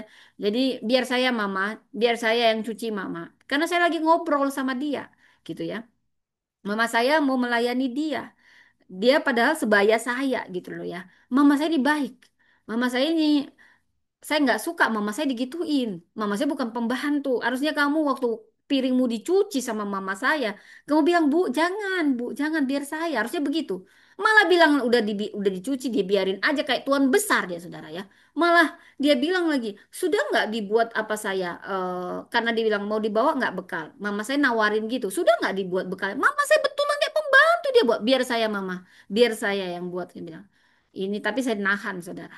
Ini orang memang gak ada otak kayak ini. Maaf, maaf ya. Keterlaluan gitu ya. Udah dia jualan datangnya, kita ramah, kita kasih ruang. Dia mau nginap sebenarnya karena dia mau hemat, gak ada hotel. Itu aja kan harusnya bersyukur. Mau cuci piring juga nggak mau cuci piring. Piringnya dia makan, malah orang tua saya disuruh dibiarin. Udah sekalian, udah dibuat belum bekal saya? Dia bilang begitu lagi saudaranya. Kalau dia dari perbandingan, dia ini orang susah sebenarnya. Tapi orang susah kok nggak tahu diri gitu ya saudaranya. Pokoknya lucu-lucu gitu ya saudara ya. Ada yang memang orangnya baik. Bu, jangan. Saya dikasih tempat aja udah bersyukur. Padahal dia ini orang kaya. Jadi kadang orang susah orang kaya itu nggak ada yang tahu diri, ada yang nggak tahu diri juga saudara gitu ya saudara. Ini ini cuman mau bahas begitu saja. Kadang jangan kita aji mumpung sama kebaikan orang gitu ya. Mari kita teladani perempuan Sunem ini. Dia ditawarin, ayo perempuan Sunem, kamu mau apa? Mau kok apa? Biar saya kasih. Dia nggak mau macam-macam, dia hatinya tulus. Sampai Elisa yang cari tahu, perempuan ini mau apa? Kok dia baik banget sama kita? Dia nggak aji mumpung sama kebaikan perempuan Sunem ini. Walaupun dia nggak minta apa-apa, perempuan Sunem ini tidak tergiur dengan tawaran apapun. Karena dia tulus. Inilah mencerminkan hati yang rendah. Tidak haus pengakuan. Puas dengan yang Tuhan beri. Di era pencapaian ini, saudara, eksistensi teladan ini mengajak kita semua hidup dengan rasa cukup. Bahwa kepuasan tidak terletak pada pencapaian, tapi pada penyertaan Tuhan di tengah umat. Jadi yang keempat, teladan kerendahan hati, kepuasan hati. Teladan kerendahan hati, kepuasan hati. Kemudian tadi teladan inisiatif rohani yang bijaksana. Dari sini kita melangkah lagi yang kelima. Teladan perempuan Sunem ini teladan iman dalam keheningan. Saya katakan teladan iman dalam keheningan. Selamat jawabnya di 2 Raja-Raja 4 ayat 26. Saat anaknya mati, padahal dia nggak pernah minta anak ini kayak di PHP dia. Dia nggak mengumbar kesedihan. Kali sudah aku bilang jangan kasih aku anak sekarang anaknya mati. Kenapa aku di PHP dia diam dengan elegan. Dia nahan kalau ada luka. Tapi dia nahan, dia tetap percaya sama Tuhan dan beriman.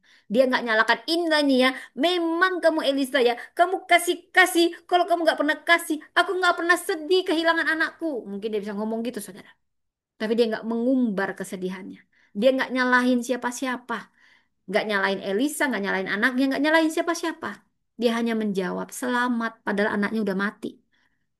Jadi bukan karena dia menyangkal rasa sakit. Saya bukan juga menyangkal rasa sakit. Tapi karena dia memilih iman lebih baik daripada panik. Iman lebih baik daripada panik. Keheningannya adalah wujud kepercayaan, saudara. Jadi dalam krisis, perempuan Kristen tidak harus histeris. Ada kekuatan dalam diam yang percaya. Iman yang tenang itu lebih kuat daripada reaksi yang gaduh. Saya ulang, iman yang tenang itu lebih kuat daripada reaksi yang gaduh. Kita belajar berkata selamat seperti perempuan ini. Di tengah badai, di tengah situasi sulit yang kadang kita nggak pernah pikirkan. Itu menunjukkan bagian dari kedewasaan rohani kita. Teladan iman dalam keheningan. Yang keenam, teladan ketekunan mencari Tuhan. Demi Tuhan yang hidup dan demi hidupmu sendiri, aku tidak akan meninggalkan engkau. Ada ketekunan di sini. Dua Raja-Raja 4 ayat 30. Dia bersikeras agar Elisa sendiri yang datang, bukan perwakilannya.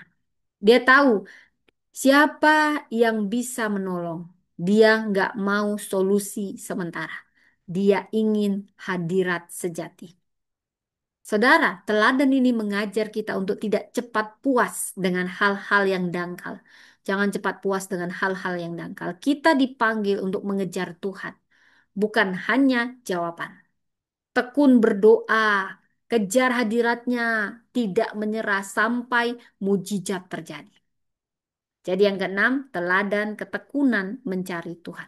Yang ketujuh, teladan menjadi ruang bagi mujizat. Bagaimana perempuan Sunem ini membawa anaknya dan diletakkannya di atas tempat tidur Elisa yang biasa ada di rumahnya. Dia menutup pintu. 2 Raja-Raja 4 ayat 21. Kamar yang dulunya tempat peristirahatan Nabi, kini menjadi altar bagi mujizat kebangkitan saudara. Ruang yang ia bangun bagi Tuhan, kini Tuhan pakai untuk mengembalikan hidup anaknya. Wow, ini luar biasa saudara. Apa yang kita sediakan bagi Tuhan akan Tuhan pakai untuk kita. Ruang kecil yang kita buka untuk pelayanan. Ini akan menjadi tempat besar bagi pemulihan keluarga. Perempuan Kristen dipanggil untuk menjadi altar. Kita semua dipanggil untuk menjadi altar yang hidup, tempat kehadiran Tuhan dinyatakan.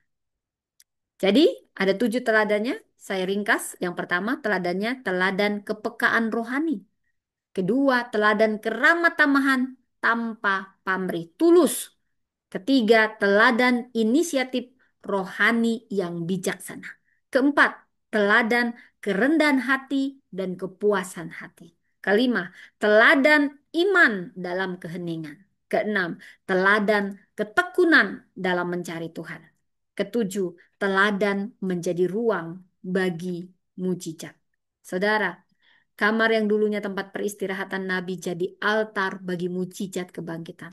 Ruang yang kita bangun untuk Tuhan, percayalah, itu akan Tuhan pakai untuk mengembalikan hidup, mengembalikan apa yang hilang, saudara. Jadi, seperti perempuan Sunem, dia bukan hanya teladan di masa lalu, Dia gambaran dari setiap kita di masa kini. Siapapun kita yang rela memberi ruang bagi Tuhan, meski nggak dikenal, tanpa nama, tanpa panggung, tanpa sorotan, percayalah, Tuhan akan menunjukkan pelayanan yang besar. Pelayanan kita nggak selalu harus lewat panggung besar. Nggak, tapi bisa mungkin lewat meja makan, kamar sederhana, iman yang teguh di tengah kehilangan. Saudara, mari kita belajar pelayanan yang tidak harus nampak panggung. Tapi kita tahu menghargai orang-orang, terutama hamba Tuhan. Hargai mereka. Keramat tamahan bukan sekedar tindakan sosial, tapi ini deklarasi rohani bahwa rumah ini dan hidup ini siap menerima Tuhan bekerja.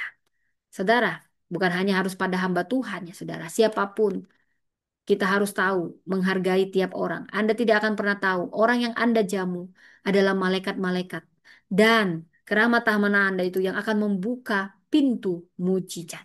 Keramat tamahan Anda yang akan membuka pintu mujizat. Nah, saudara, jangan pilih-pilih. Jangan pilih-pilih. Tulus pada tiap orang. Saudara, ada saatnya, tapi saya juga harus menceritakan sisi rapuh perempuan ini yang mengingatkan kita. Saat keramat tamahan kita diuji, seperti perempuan ini dikenal karena dia ramah tamah, imannya kokoh, pelayanannya setia kepada Tuhan. Namun, sama seperti kita pun manusia, perempuan ini pun manusia. Dalam dua Raja-Raja 4 ayat 8 sampai 37 ada sisi-sisi rapuh juga yang harus kita waspadai dengan hati yang terbuka. Menahan luka. Perempuan ini punya sisi rapuh, dia menahan luka lama yang tak terucap. Jadi jangan ya Tuhanku, kata Abdi Allah, janganlah berdusta kepada hambamu ini. Di 2 Raja-Raja 4 ayat 16. Elisa menubuatkan dia punya anak. Tapi responnya awalnya ya, awalnya bukan sukacita. Tapi nolak halus. Karena mungkin dia udah biasa di PHP gitu kali saudara ya. Soalnya ya berkata, jadi kalau saudara Anda dinubuatkan yang baik, terima aja. Amin, amin gitu ya. Jangan, mungkin Anda udah biasa di PHP jadi Anda kesal. Nah, jangan seperti itu. Tetaplah berhati besar. Tetap yang baik-baik itu aminkan saudara ya. Walaupun Anda udah belajar nggak berekspektasi, nggak apa-apa. Tetap berekspektasi sama Tuhan. Ya, minta Tuhan aja menguatkan kita dalam ekspektasi kita kan kepada Tuhan, jangan kepada manusia. Nanti kecewa, ya. Jadi saat Elisia menubuatkan jangan beri aku harapan. Jadi dia punya luka yang sudah lama tapi nggak bisa diucap. Makanya dia hanya bilang jangan beri aku harapan. Memang dia tulus. Ini jangan beri aku harapan yang akan kembali menyakitiku. Ini menyingkapkan luka lama yang tidak pernah diucapkan, hanya dipendam. Nah, itu nggak baik sebenarnya. Kenapa ini penting kita hindari? Karena banyak perempuan khususnya ya, itu suka nyimpan trauma. Saya sendiri pun suka nyimpan trauma-trauma saya dengan kekasih-kekasih saya dulu gitu ya kan. Saya punya banyak kekasih. Enggak lah. Saya ini kan tipe wanita setia. Kalau yang pemuja ataupun yang suka diam-diam itu banyak saya tahu saya. Banyak secret admirer-nya banyak. Lebay banget saya. Tapi kalau saya punya pacar satu aja saudara ya.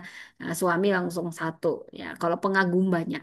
Kalau yang PDKT banyak pada saat itu. Tapi nggak sempat pacaran dia udah langsung klep-klep udah langsung lari duluan gitu. Saya juga nggak tahu saudara mungkin kesalahan saya atau kesalahan dia juga atau memang nggak jodoh gitu saudara. Tapi itu nggak ada urusan kita bahas firman Tuhan ya. Jadi setiap kita perempuan sering menyimpan trauma atau kerinduan yang nggak dijawab bertahun-tahun. Dan ketika Tuhan hendak menjamah bagian itu, kita menghindar. Ada luka yang kita hindari untuk dijamah Tuhan. Mungkin kita terluka ketika dulu berekspektasi dan tidak mendapat. Saudara tidak perlu menyangkal itu. Penyangkalan terhadap luka tidak membawa kesembuhan. Justru itu akan membuat mengeraskan hati kita terhadap anugerah. Saudara, panggilan untuk bertumbuh. Kita izinkan Tuhan menyentuh ruang-ruang luka yang paling dalam. Jangan halangi anugerah dengan tembok aman yang dibangun dari ketakutan masa lalu. Tuhan tidak datang untuk mengorek luka kita, tapi Dia ingin menyembuhkan dan memulihkan setiap luka kita. Kemudian kita juga dari perempuan ini ada sisi rapuh dari perempuan Sunem yang harus kita waspadai. Sikap tidak terbuka dengan suami. Jadi dia nahan sendiri, nggak enak itu saudara. Kita itu sebagai penolong bukan berarti kita juga nggak perlu ditolong ya. Sama suami kita tuh harus terbuka, saudara. Itu mengurangi beban.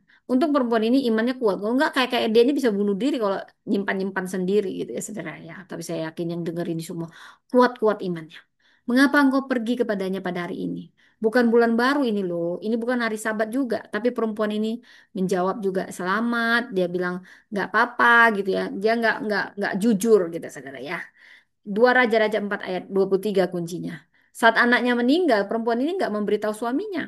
Jadi suaminya nggak tahu sebenarnya kalau anaknya sudah meninggal. Dia berkata selamat. Kata Ibrani baik-baik saja, tenang. Tapi dalam konteks ini sebenarnya dia memilih diam daripada berbagi beban. Kenapa ini penting dihindari? Diam itu bukan selalu tanda iman. Diam itu bisa juga tanda isolasi, ya. Jadi harus bijak di sini.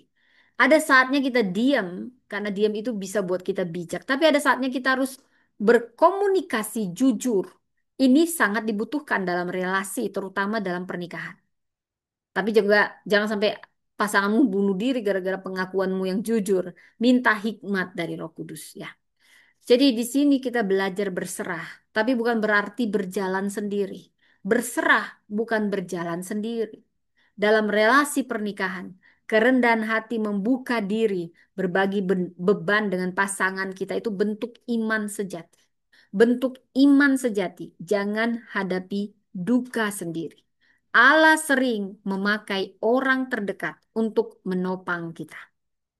Saudara, dari ayat yang ketiga, kita siap mengendalikan solusi Tuhan. Jadi bukan engkau yang kuingin, melainkan abdi Allah itu. 2 Raja-Raja 4 ayat 30. Jadi saat Gehazi dikirim oleh Elisa yang membawa tongkat untuk membangkitkan anaknya, perempuan itu menolak solusi cepat. Dia bersikeras bahwa Elisa sendiri yang harus datang. Ini menunjukkan iman, namun juga sekaligus mencerminkan hasrat yang seakan-akan kayak mengatur cara Tuhan bekerja. Tapi ada juga memang saatnya menghindari yang seperti ini. Kadang dalam iman, tanpa sadar kita sendiri ya, menentukan jalur mujizatnya bagaimana. Bukankah begitu ya saudara ya, sering ya. Kita tidak hanya percaya bahwa Tuhan kita sanggup, tapi kita juga ingin Tuhan itu memakai cara tertentu, waktu tertentu, orang tertentu. Kadang kita yang ngatur Tuhan ya. Padahal kan harusnya Tuhan yang ngatur kita gitu ya saudara ya. Ya di sini bukan berarti juga ada juga iman. Asalku jamah jubahnya, aku pasti sembuh. Asalku jamah jubahnya, aku pasti sembuh. Itu beda. Yang saya mau maksudkan jangan ngototnya kita, tapi maunya Tuhan. Jadi di sini ada panggilan untuk bertumbuh. Iman sejati itu bukan hanya kita percaya bahwa Tuhan akan menolong, tapi kita percaya kepada cara Tuhan menolong kita.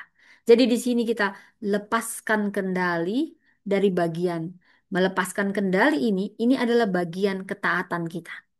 Biar Tuhan yang memilih alatnya, waktunya, jalannya sendiri. Saudara, perempuan Sunem ini mengajarkan kita banyak hal mulia, tapi kita juga diingatkan bahwa perempuan yang kuat sekalipun punya sisi rentan. Tapi dari kerentanannya ini kita belajar bahwa Tuhan tetap bekerja melalui hati yang tulus, bahkan yang belum sepenuhnya sembuh. Kadang Tuhan tidak menunggu kita sempurna untuk memakai kita. Dia memakai bahkan ruang-ruang yang kita tutup rapat, asal kita rela membuka kuncinya. Ada ruang-ruang luka yang mungkin kita tutupi, serahkan pada Tuhan. Dia bisa pakai itu. Ruang kecil untuk Tuhan, mujizat besar bagi hidup kita. Keramat tamahan ini jalan terbuka bagi kuasa Allah. Saudara, saya ingat seorang ibu di desa buka rumahnya untuk pelayanan rumah tangga.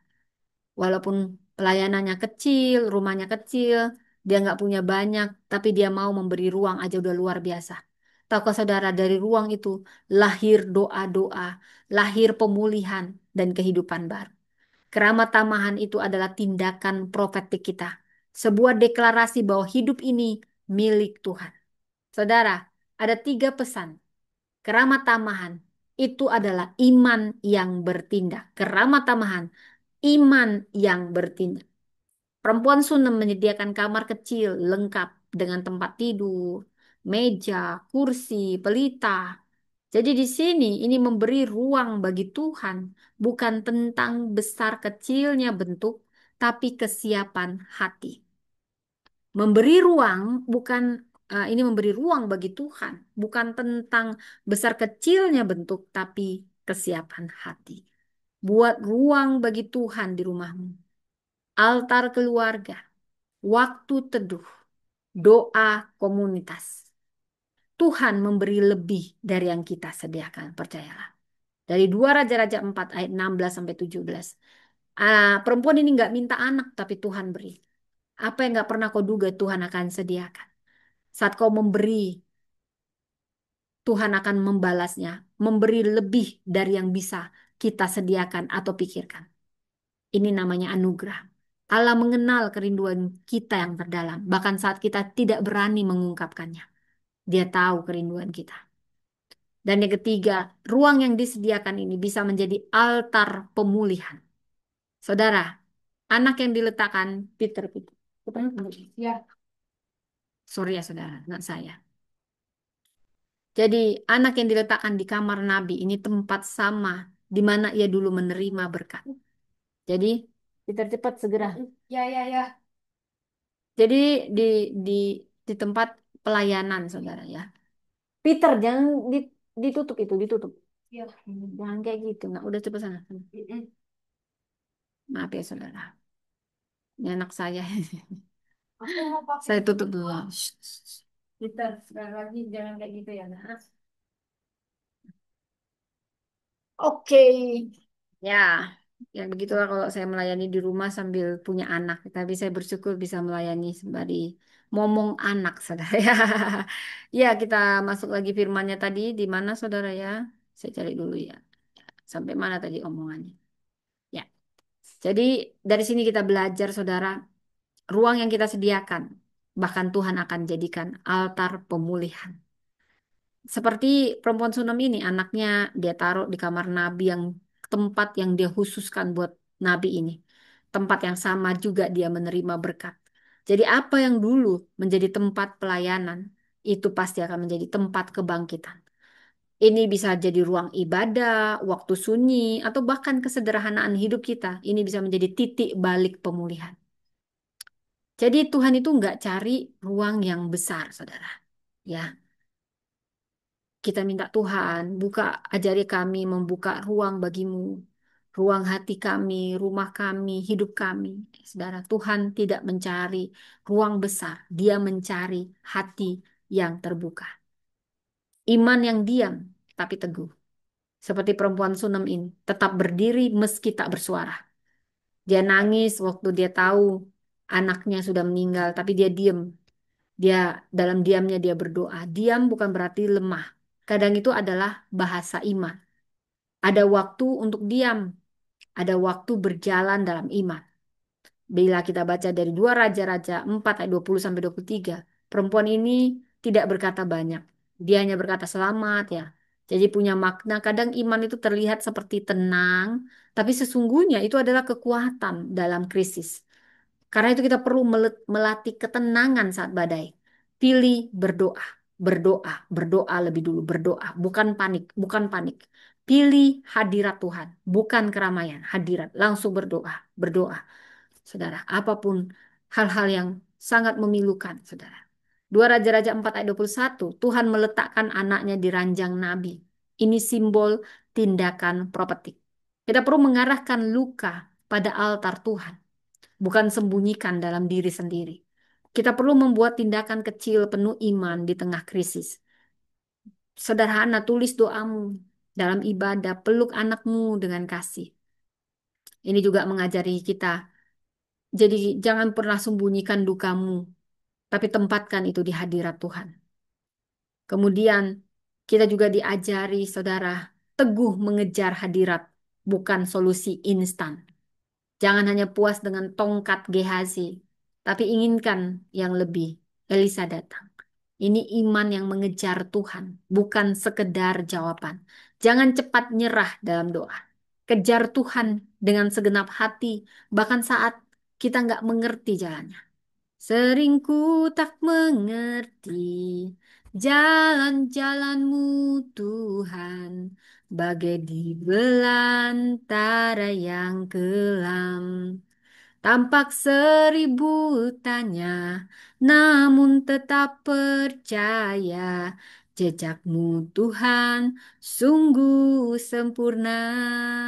Ajarku memahami segala yang kau ingini agar hidupku puaskan hatimu.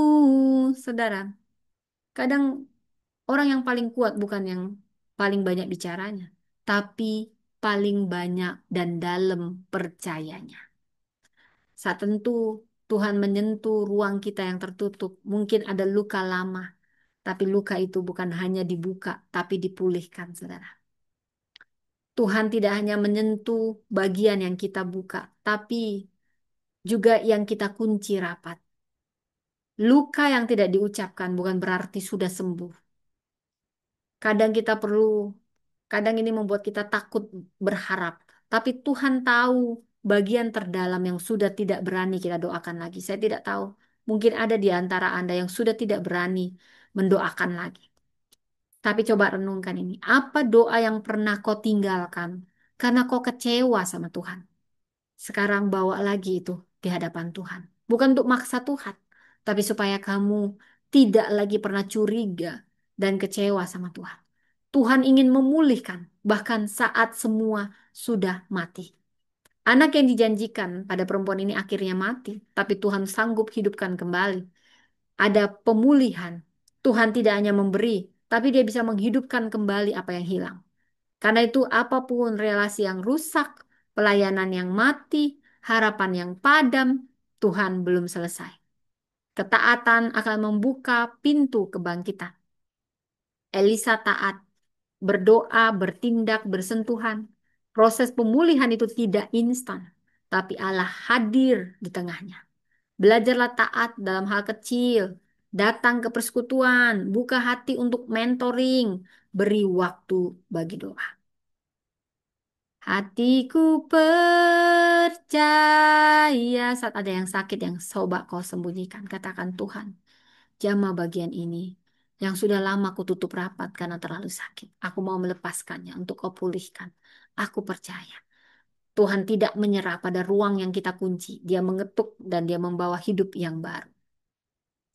Ruang kecil yang kita beri pada Tuhan, sekecil apapun, itu bisa menjadi pintu mujizat. Siapapun Anda yang rindu dipakai Tuhan, ingat saudara, kita akan belajar. Ada tiga, keramat tamahan yang melampaui sekedar menerima. Keramat tamahan dalam Alkitab bukan sekedar tindakan sosial. Ini ekspresi iman, pelayanan sejati. Saudara, jadikan rumah dan waktumu tempat rehat bagi yang letih. Siapkan ruang kecil bagi pelayan Tuhan. Tidak harus megah, asal sungguh. Keramat tamahan adalah bentuk pelayanan yang kudus, meski tak terlihat oleh banyak orang. Saat kita membuka rumah kita bagi Tuhan, kita sedang membuka jalan bagi surga menjamah rumah kita. Saudara, dari perempuan Sunem ini dia tidak hanya menyediakan makanan, tapi dia sedang membangun ruang khusus bagi hamba Tuhan. Dia menata tempat untuk kehadiran Allah, bukan untuk popularitas. Mungkin kita menyediakan ruang untuk doa hari ini. Tempat pribadi, kita menyediakan waktu, keheningan bagi Tuhan. Saudara, do not despise the small space where you meet God. It might be where your greatest miracle is born. Ruang kecil apapun yang kau beri untuk Tuhan, itu bisa jadi pintu mujizat. Bangun ruang kecil itu dalam hidupmu. Waktu teduh, pelayanan kecil, dukungan doa bagi orang. Jangan remehkan pelayanan yang kecil tampaknya. Baca Alkitab untuk anak, menghibur sahabat, menyentuh tetangga, ya, sediakan meja,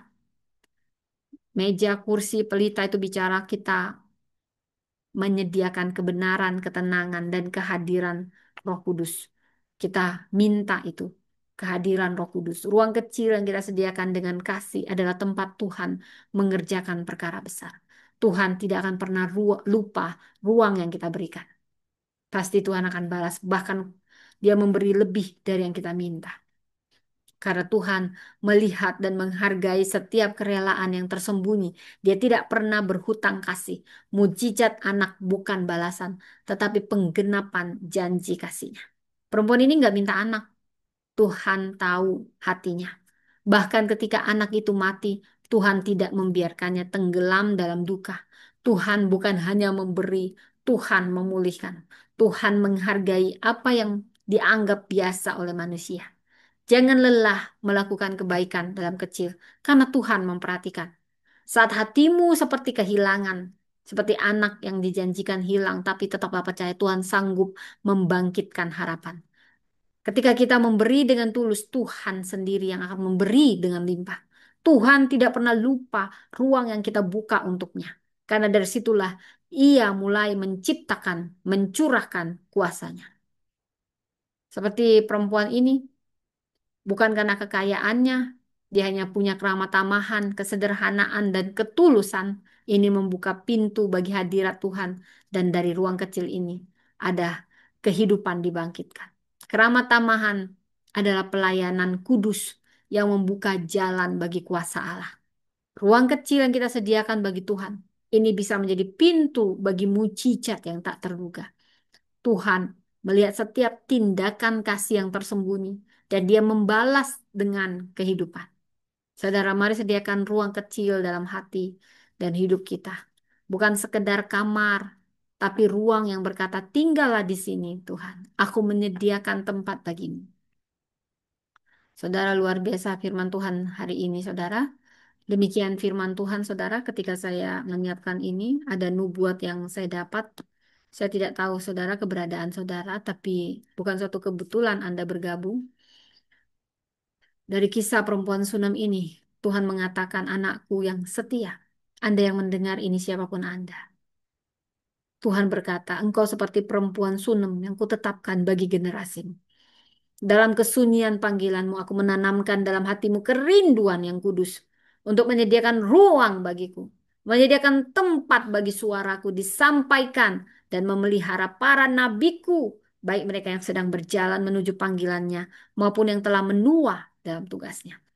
Engkau bukan hanya rumah bagi rohku, tapi juga atap tempat peristirahatan ilahi bagi banyak orang yang lelah, haus, bingung arah. Seperti perempuan Sunem ini yang membangun kamar bagi Elisa, engkau akan membangun ruang di hati banyak orang. Ruang pemulihan, ruang pewahyuan, dan pengutusan. Ruang itulah yang kutandai sebagai tempat mujizat. Dan ada pewahyuan, baik bagi saya dan bagi Anda sebagian mendengar ini, saudara. Kalau Roh Kudus juga sudah menyampaikan ini konfirmasi. Keramat tamahanmu adalah kunci pewahyuan ilahi. Tuhan berkata, engkau tidak mencari panggung, engkau menyediakan meja, engkau tidak menuntut gelar, engkau membangun tempat tinggal, engkau menyediakan ruang bagiku dan para hambaku, maka aku sendiri yang akan menyatakan kuasaku, kuasa Tuhan di rumah tanggamu, panggilanmu, keturunan rohanimu. Engkau akan memiliki mata rohani seperti perempuan Sunem ini, melihat potensi dalam nabi Tuhan, hamba Tuhan saat dunia belum melihatnya. Maka Tuhan berkata, engkau pun akan dikenali bukan hanya karena pengurapanmu, tapi karena penglihatanmu yang profetik terhadap mereka yang tersembunyi. Kata Tuhan, aku akan menghidupkan kembali janji yang sempat kau kubur. Saudara, mungkin sebagian dari Anda pernah sudah mengubur karena terluka, ekspektasi Anda tidak menjadi kenyataan. Ini firman buat Anda. Mungkin seperti perempuan ini pernah meminta anak, namun Tuhan tidak memberi dan dia tidak lagi mendoakannya. Tapi saat ini Tuhan berkata, aku akan menghidupkan kembali janji yang sempat kau kubur. Siapapun Anda, ini juga bagi saya. Ada mimpi yang pernah kau diamkan karena kenyataan pahit untuk berharap. Tapi bukan hanya Tuhan atas keramat-Tamanmu, aku adalah Tuhan atas rahimmu, baik fisik, rohani, maupun pengurapan pelayanan. Tahun depan pada waktu ini juga engkau akan menggendong seorang anak. Ini kata Tuhan. Dan berkata dalam satu musim dari sekarang engkau akan memeluk penggenapan ilahi yang tak pernah engkau minta. Sampai engkau perlukan. Yang ketiga, Tuhan berkata, engkau akan bangkit bukan hanya jadi pemelihara hamba-hamba Tuhan, nabi, tetapi sebagai nabiku. Saudara yang dengar ini juga buat saya dan Anda. Tuhan berkata, ada waktu engkau hanya menyediakan tempat bagi suara orang lain, tapi sekarang aku bangkitkan suaraku dalam engkau. Keramat tamanmu telah membawa pernyataan dan sekarang kau akan membawa pewahyuan. Suaramu akan mengguncang ruangan bukan karena keras, tapi karena penuh kuasa. Seperti perempuan ini. Engkau tidak menanggapi kematian dengan panik seperti perempuan Sunem ini, tapi melawannya dengan iman. Karena itu engkau akan melihat banyak yang mati, panggilan, pernikahan, pengharapan di dalam pelayananmu akan dibangkitkan kembali. Kau membawa generasi perempuan, generasi ke kamar atas, tempat janji dibangkitkan kembali. Dan ini juga pesan Tuhan untuk pelayanan bagi Anda yang sudah dapat ini bisa mengkonfirmasi apa yang Roh Kudus taruh. Selain ini buat saya, ini juga buat beberapa dari pendengar, saya tidak tahu siapa namanya. Engkau adalah perempuan Sunem zaman ini. Pelayananmu adalah kamar atas bagi para perempuan, bagi orang-orang. Karena engkau menyediakan ruang, maka aku menyediakan sumber. Karena engkau memelihara nabiku, maka aku akan memelihara anak rohanimu. Karena engkau memberkati dengan diam-diam, aku akan mengangkatmu di hadapan umum. Saudara, nubuatan ini juga Anda simpan dalam hati. Tahun depan, ini dikatakan. Ini sekarang tahun 2025, berarti 2026. Bulan April seperti ini, saudara. Wah, ini beneran ini, saudara ya. Ini akan terjadi tahun depan di musim yang sama. Engkau akan memeluk penggenapan yang baru. Amin. Katakan amin, saudara. Saya mengaminkan ini juga buat saya. Keramat tamanmu akan jadi ladang bagi mujizatku. Amin. Karena engkau membangun kamar atas bagiku. Aku akan membangun rumah pelayanan bagimu. Amin. Aku terima dalam nama Yesus. Catat ini dalam doamu, dalam jurnal panggilanmu. Dan hidupilah dalam urapan yang baru. Tuhan melihat tidak hanya apa yang kau kerjakan, tapi ruang yang kau sediakan. Itulah tempat di mana kemuliaannya akan menetap. Jangan lupa memberi tumpangan kepada orang, sebab dengan berbuat demikian beberapa orang, Anda sedang menjamu malaikat. Ibrani 13 ayat 2. Anda deklarasikan, rahim rohani yang menyediakan kamar bagi Tuhan. Perempuan Sunem ini bukan nabi, bukan ratu, bukan janda, tapi pejuang. Dia menjadi sejarah karena menyediakan ruang, dan ruang itu menjadi jalan bagi Allah menyatakan kuasanya. Ini nubuatan bagi Anda dan juga bagi saya, bagi Anda yang hatinya terbuka bagi Tuhan. Ini suara Roh Kudus, bahwa engkau akan dipanggil untuk melahirkan generasi ilahi melalui pelayanan. Tuhan melihat keramahan, tamahan hatimu. Dia tidak menuntut imbalan, tapi mengundang hadirat Tuhan dalam kesederhanaan. Seperti perempuan Sunem ini menyediakan kamar atap rumahnya. Di tempat itu Tuhan akan tinggal. Di ruang apapun yang kau sediakan, sekecil apapun, Tuhan akan berdiam dan menyatakan janjinya. Dan ini kepadamu, Tuhan percayakan rahim rohani. Rahim untuk setiap orang yang terabaikan, yang hampir kehilangan pengharapan. Dan rahim untuk janji Tuhan yang tertunda, tapi tidak dibatalkan. Saudara, ini dipercayakan bagi Anda yang mendengar iman ini. Kita bukan hanya pembaca kisah, kitalah kelanjutan kisah ini. Kita tidak hanya membuka pintu bagi tamu, tapi menyiapkan kamar bagi Tuhan. Kitalah perempuan Sunem masa kini. Tidak menuntut balasan, tapi menerima mujizat. Kita sediakan ruang di mana Tuhan berdiam. Tuhan eh, sediakan tempat dan hidup akan dibangkitkan. Kita mungkin tidak terkenal, saudara, tapi kita akan dikenang karena kita menyediakan tempat bagi Tuhan. Mari kita berdoa. Tuhan, terima kasih untuk firman-Mu yang luar biasa ini. Kami mau hidup kami seperti perempuan Sunem ini. Kami mau ada kamar dimulai dari hati kami ini. Di hati inilah rumah-Mu, Tuhan. Seperti perempuan Sunem ini kami belajar juga. Untuk tenang, sederhana, tapi penuh dengan hikmat. Sehingga bisa merasakan kehadiran-Mu. Jadikan kami rahim-Mu di dunia ini. Sanggup mengandung janji-Mu, merawat utusan-Mu, mempercayai rencana-Mu. Walau tidak terlihat mata. Apapun pelayanan kami. Kami mau menyediakan ruang bagimu Tuhan. Dan kami percaya kuasa-Mu bekerja di ruang di mana kami sediakan. Ajari kami. Di dalam nama Tuhan Yesus. Ajari kami ramah tamah seperti perempuan Sunam ini. Ini yang akan membuka pintu mujizat. Dan aku berdoa saat ini siapapun Tuhan yang membuka, memberi ruang Tuhan, yang memberi lebih dari yang dia bayangkan. Iman, apa yang kami tabur akan kembali kepada kami. Terima kasih Tuhan. Terima kasih di dalam nama Tuhan Yesus kami berdoa. Amin. Oke. Baik saudaraku, sudah hampir mau 1 jam kita. Terima kasih bagi Anda yang tetap stay tune. Tuhan memberkati. Ada kisah perempuan Sunem selanjutnya nanti. Tuhan berkati. Bye.